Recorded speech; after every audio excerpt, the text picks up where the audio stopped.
Welcome back, everyone, and welcome to Week 8, our final session. I want to take just a moment before we begin to acknowledge what we have done together. 8 weeks ago, we opened a book written by a 14th century Italian woman who had no formal education, who dictated her words while in a state of mystical prayer, and who somehow managed to capture in those words one of the most profound conversations between the human soul and God that has ever been written. And we have been sitting inside that conversation week by week ever since. We began with self-knowledge, learning to see ourselves honestly, as God sees us, without despair. We walked across the bridge of Christ.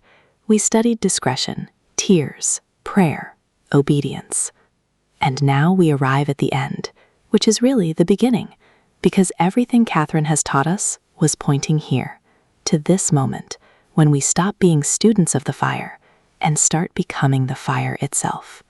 The image on this slide says it all: a great fire blazing upward into the night sky. People gathered around it in a circle, holding candles, a city and a monastery in the distance. That is us. That is this moment. The fire has been lit. The question now is, will you carry it out into the world? Let's begin, and let's make this final session count. Our 8-week journey from self-knowledge to the fire of love. Before we move into the heart of today's session, let's take a moment to look back at the road we have traveled together. This slide gives us the full map of our 8 weeks, and when you see it laid out like this, I think you will feel something, because this is not a random collection of topics. It is a journey. It has a shape. It has a destination. We began in week 1 with self-knowledge, the foundation. Catherine says you cannot know God without first knowing yourself, and you cannot know yourself without knowing God. Those two things grow together. They are inseparable. In week 2, we discovered the bridge, Christ himself, spanning the gap between our brokenness and God's love. In week 3, we explored discretion, the root of all virtue, the ability to see clearly and act wisely. In week 4, we entered the mystery of tears, those 5 different kinds of tears that mark the soul's journey from fear to love. In weeks 5 and 6, we went deep into prayer, first the mechanics of it and then the mystical depths of it, all the way to the Sea Pacific, where the soul rests in the eternal Trinity. Last week, week 7, we took up the key of obedience and discovered that surrendering our will to God is not a loss of freedom, but the very source of it. And now, week 8, the destination, not the end of the journey, but the point where everything we have learned becomes a way of living, a fire of love carried out into the world. Take a breath. Look at that path. You have walked it. And now, let's go forth. The Great Doxology. O Fire of Love. This slide brings us to one of the most extraordinary moments in all of the dialogue, the closing doxology. This is how the book ends. After hundreds of pages of teaching, after all the treatises on the bridge, on tears, on prayer, on obedience, Catherine does not end with a summary or a list of conclusions. She ends with a cry of love. Listen to these words again. O fire of love. Thanks be to you, Eternal Father. You are the fire which ever burns without being consumed. You consume in your heat all the soul's self-love. This is the whole dialogue in one breath. Everything Catherine has learned, everything God has taught her, has brought her to this single, overwhelming realization. God is fire. God is love. And that fire does not destroy, it transforms. It burns away everything that is not love and leaves only love behind. Notice the phrase, the soul is inebriated with love. Catherine uses the word inebriated deliberately. She means the soul is beside herself, overwhelmed, overflowing, almost dizzy with the goodness of God. This is not a quiet, polite gratitude. This is joy that cannot contain itself. And the image on the slide captures it beautifully. Catherine kneeling, a beam of divine light entering her glowing heart. That is the picture of a soul who has been consumed, not destroyed, but transformed by the fire of love. Here's a question for the chat before we go further. In your own prayer life, have you ever had a moment, even a small one, where you felt something like what Catherine is describing here? A moment of unexpected joy or gratitude or love that surprised you? Drop a word or a phrase in the chat. I'd love to hear. The sea Pacific, resting in the eternal Trinity. Now we move to one of the most beautiful images in all of the dialogue, and I think it is one of the most beautiful images in all of Christian mystical literature, the sea Pacific. Catherine writes, "The light of faith is a sea, for the soul revels in you, eternal Trinity, the sea Pacific." The water of the sea is not turbid and causes no fear to the soul, for she knows the truth. I want to sit with that word revels, not rests, not floats, revels. The soul does not merely survive in God, she delights in Him, she plays in Him, she is at home in Him, the way a child is at home in the sea on a summer afternoon, not afraid of the water, not fighting it, but completely at ease in it. And notice what makes this possible. She knows the truth. Fear comes from not knowing. When you do not know whether the water is safe, you are afraid to enter. But the soul who has walked the whole journey of the dialogue, who has come through self-knowledge, the bridge, discretion, tears, prayer, obedience, she knows. She knows that the sea she is swimming in is not turbid. It is clear. It is safe. It is the love of the eternal Trinity. This is the destination of the entire dialogue, not a doctrine to be understood, not a rule to be followed, a sea to be entered, a rest to be received, a God to be loved and to be loved by. The figure on the slide stands in that radiant sea, arms raised, bathed in divine light. That is the soul at the end of the journey, not exhausted, exultant. Clothe me in your truth, Catherine's final petition. And now we come to the very last words of the dialogue, Catherine's final petition. After all the visions, all the teachings, all the mystical experiences, this is what she asks for at the end, and it is so simple, so humble, so beautiful. Clothe me with you, O eternal truth, that I may run my mortal course with true obedience and the light of holy faith. Clothe me with you, not with knowledge about you, not with a certificate of completion, not with a feeling of spiritual achievement, with you. Catherine wants to be wrapped in God Himself, the way a person is wrapped in a garment. She wants God to be what covers her, what protects her, what the world sees when it looks at her. And notice what she asks to do when she is clothed, to run her mortal course. She is not asking to be taken out of the world. She is not asking for a life of quiet contemplation, away from all the noise and struggle. She is asking to be sent back in, clothed in truth, lit by faith, ready to run. This is the soul who has completed the dialogue, not a soul who has withdrawn from life, but a soul who has been so thoroughly transformed by love that she can now go back into the ordinary world and be a fire in it, a fire that warms without consuming, a light that shines without blinding.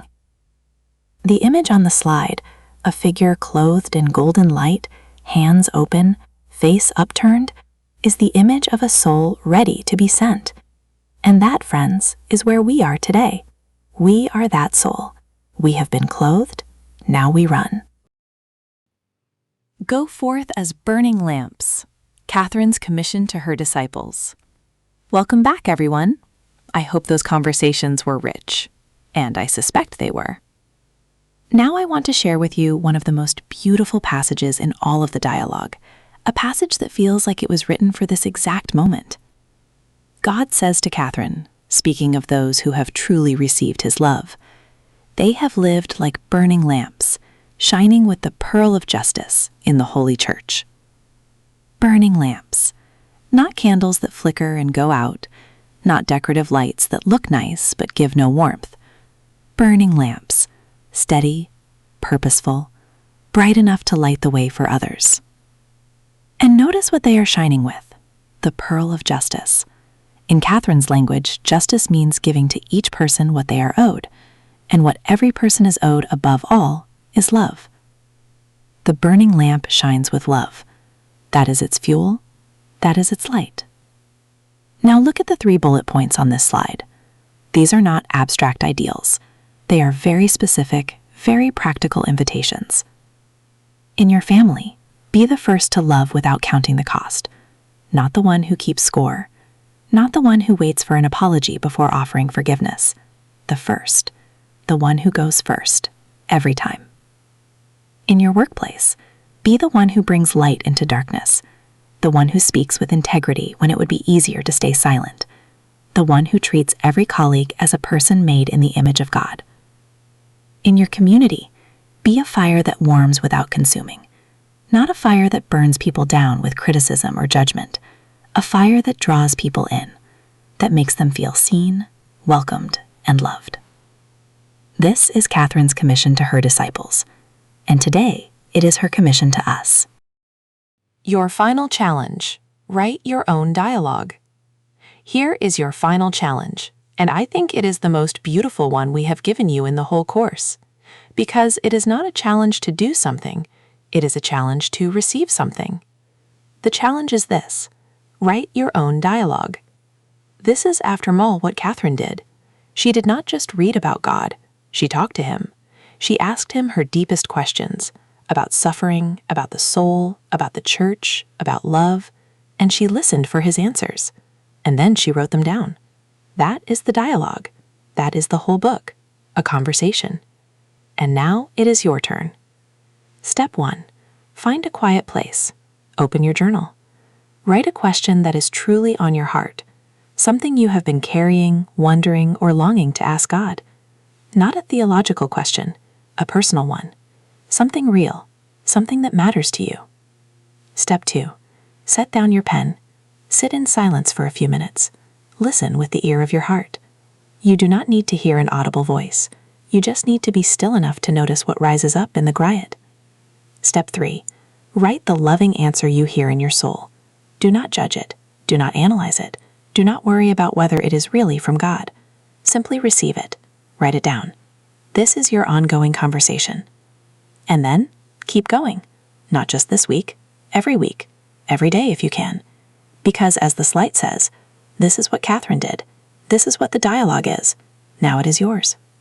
The conversation does not end when the course ends. It continues. In you.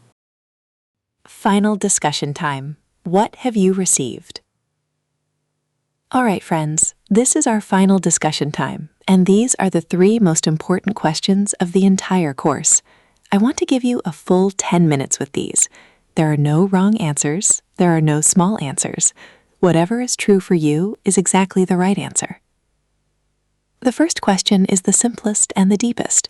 What is the single most important lesson you will take away from our time in the dialogue? It might be a phrase that has stayed with you. It might be an image, the bridge, the key, the sea Pacific, the burning lamp. It might be a shift in how you see yourself or how you see God. Whatever it is, name it. Say it out loud or type it in the chat, because when we name what we have received, we begin to own it. The second question asks you to look at yourself. How has your understanding of God, yourself, or your purpose changed over these 8 weeks? This is not a trick question. Change does not have to be dramatic. It might be a small shift in how you pray, a new willingness to be honest with God, a gentler attitude toward your own failures, a deeper sense that you are known and loved. Whatever has shifted, even a little, is worth noticing and celebrating. And the third question is the most forward-looking. In what specific way can you be a fire of love in your family, workplace, or community? This is where the dialogue stops being a course and starts being a life. Catherine did not study the fire and then keep it to herself. She became it, and it changed the world around her. How will you carry this fire? I'll give you 10 minutes. Share one insight with the group when we come back together. Go ahead. Discussion question 1. What is the single most important lesson you will take away from our time in the dialogue? Model answer A. God is not a judge waiting to condemn me. He is a fire waiting to transform me. If I am honest, I came into this course carrying a very old image of God, one I had never quite examined. God as a distant judge, God as someone who was mostly disappointed in me, someone I had to appease or at least not offend too badly. I did not think of myself as someone who feared God, but looking back, I think I did, in a way that kept me at arm's length from him. What the dialogue has done, slowly over 8 weeks, is replace that image with something completely different. Catherine's God is not waiting at a distance to judge. He is a fire. He is love itself. And he says to Catherine over and over that it is always love that constrains him, love that created us, love that sent his son to be the bridge, love that pursues us through every tear, every prayer, every act of obedience, every failure. The line that I will carry with me for the rest of my life is this one, from the very last page of the dialogue. You are the fire of love, and it is always love which constrained and constrains you to create us in your image and similitude and to do us mercy. That is the God Catherine met, and I think, for the first time, it is the God I'm beginning to meet too. Model answer B. The dialogue is not a book to be finished, it is a conversation to be lived.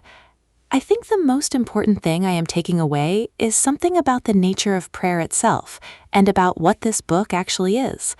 I came in thinking of the dialogue as a theological text, something to be studied, understood, and perhaps admired from a respectful distance. And it is all of those things. But what I did not expect is that it is also deeply, personally mine. Because it is not a lecture, it is a conversation. Catherine brought her real questions about suffering, about the church, about her own soul, and God answered her. Not with abstractions, with love, with patience, with images she could understand.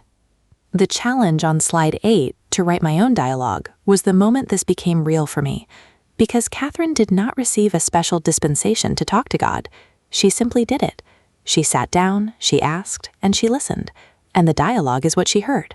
What I am taking away is this: the conversation is available to me too, every single day, in a quiet place, with a journal, with a question that is truly on my heart. This is what Catherine did. This is what the dialogue is. Now it is yours. I am going to hold on to that. The course ends today, but the dialogue does not. Discussion question 2.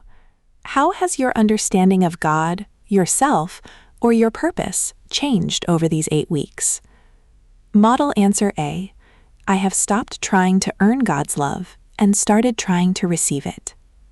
I think the biggest shift for me has been in how I understand my relationship with God, and it is a shift I did not expect because I thought I already had a fairly healthy understanding of grace. But week 1 changed something. When Catherine says that self-knowledge and knowledge of God grow together, that you cannot have one without the other, I realized I had been doing both badly. My self-knowledge was mostly self-criticism, a long list of failures and inadequacies, and my knowledge of God was mostly transactional. I try hard, He is patient with me, and hopefully it balances out. What the dialogue has given me week by week is a completely different picture. God is not keeping a ledger. He is a fire. He is not waiting for me to improve enough to deserve His love. He is the one who created me in love, for love, and who has been pursuing me with that love every single day of my life. Catherine says that it is always love that constrains him, that even his justice is an expression of love. That has changed how I pray. I no longer come to God with a report card. I come the way Catherine came, with my real questions, my real fears, my real longing, and I am beginning to discover slowly that He answers, not always in words, but in peace, in a stillness I did not have before, in a sense that I am known, and that being known is safe. Model answer B. I have discovered that my ordinary life is the place where the dialogue happens. I came into this course half expecting it to be about extraordinary mystical experience, the kind of thing that happened to Catherine, but probably not to people like me. And in one sense, that is true. I am not going to receive the stigmata. I am not going to dictate a book while in a state of ecstasy.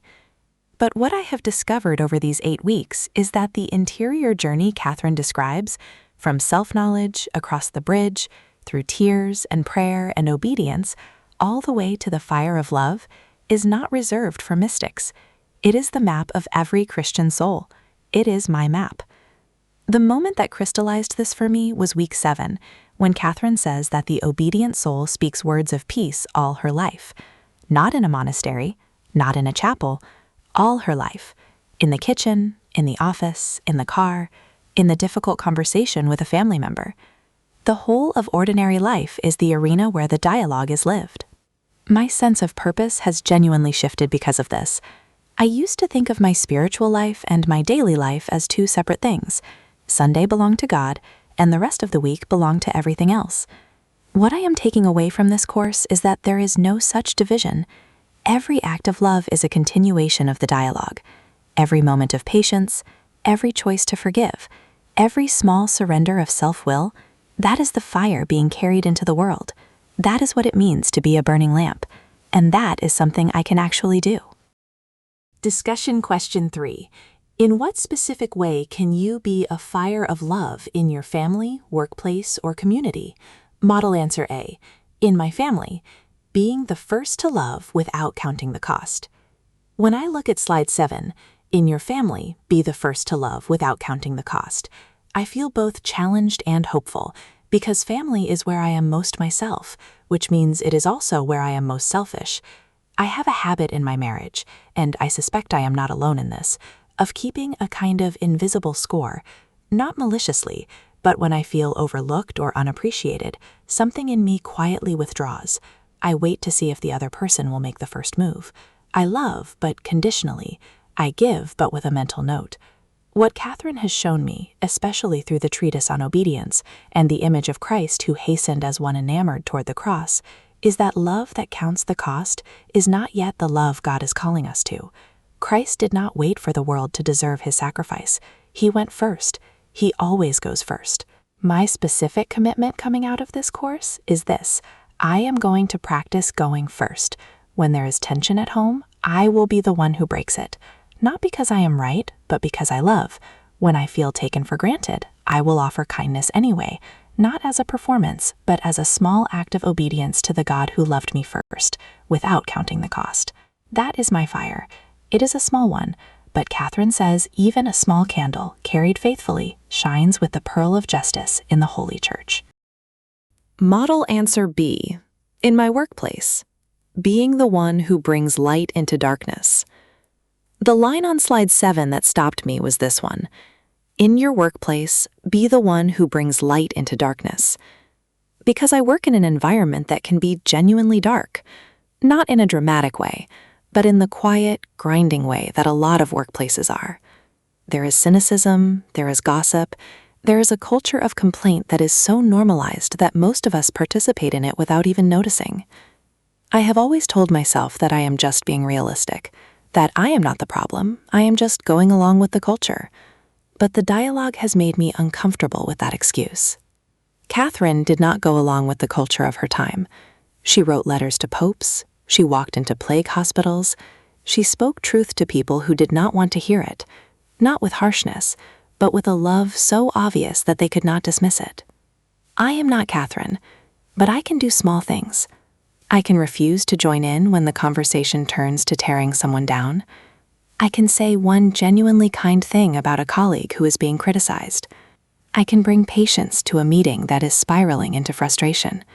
I can treat the person who serves me coffee as someone made in the image and similitude of God, because they are. None of that is heroic, but Catherine says the fire that warms without consuming is not a dramatic blaze. It is a steady, faithful light. That is what I want to be, not a torch that flares and burns out, a lamp that keeps burning, quietly, day after day. The commissioning. You are sent. We are almost at the end now, and I want to make sure we do not rush past this slide, because it is the heart of everything. God says to Catherine, speaking of the souls who have truly been transformed by love, they passed through gloriously, bathed in the blood, with hunger for the salvation of souls, all on fire with love for the neighbor. bathed in the blood. This is the language of baptism, of the Eucharist, of the whole sacramental life of the Church. We have been washed, we have been fed, we have been given everything we need, and now we are sent. Look at those 3 lines in gold. You are sent to your family. Be a fire of love. You are sent to your workplace. Be a fire of love. You are sent to your community. Be a fire of love. This is not a suggestion. This is a commissioning. This is the Church's ancient language of mission, the same language Jesus used when he said to his disciples, "As the Father has sent me, so I send you." That is from the Gospel of John, chapter 20, and it applies to us right now in this Zoom room at the end of this 8-week course. You are not a student anymore. You are a disciple, and disciples are sent. And then that final line in italics at the bottom of the slide. Go forth as other Christs. The dialogue does not end here. It continues in you. The dialogue continues in you, not in the book, not in the classroom, in you. In your family, in your workplace, in your community. Every act of love you perform from this day forward is a continuation of the conversation that Catherine began in her cell in Siena 600 years ago.